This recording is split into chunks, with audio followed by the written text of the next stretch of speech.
Sky route aerospace या खाजगी कंपनीच्या विक्रम-1 या रॉकेटचं श्रीहरिकोटा इथल्या सतीश धवन अंतराळ केंद्रावरून यशस्वी उड्डाण ही क्षमता साध्य करणारा भारत ठरला जगातला तिसरा देश।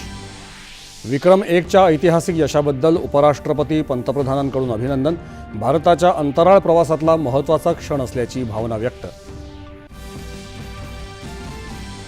दहशतवादाविरोधात शून्य सहनशीलता हे केवळ वक्तव्य नसून भारताकरता निश्चित अशी कृती रेषा। संरक्षण मंत्री राजनाथ सिंह। भारत हे दीर्घकालीन गुंतवणुकीसाठी अत्यंत आकर्षक ठिकाण ठरलं असून भारतावर गुंतवणूकदारांचा मोठा विश्वास दिसून येत असल्याचं केंद्रीय वाणिज्य मंत्री पियुष गोयल यांचं प्रतिपादन। डिजिटल व्यवहारांमधील फसवणूक आधीच ओळखून लोकांची जमाठेव सुरक्षित ठेवण्यासाठी प्रतिबंधात्मक उपाययोजनांवर भर असल्याचं आरबीआयचे गव्हर्नर संजय मल्होत्रा यांचं प्रतिपादन।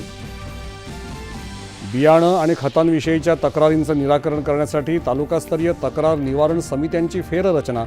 कृषी मंत्री दत्तात्रय भरणे।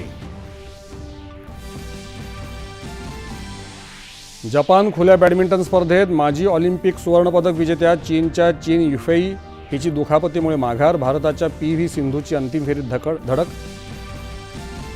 आणि 15 ते 30 ऑगस्ट या कालावधीत बेल्जियम आणि नेदरलँड इथे होणाऱ्या महिला हॉकी विश्वचषकासाठी भारताच्या संघाची घोषणा।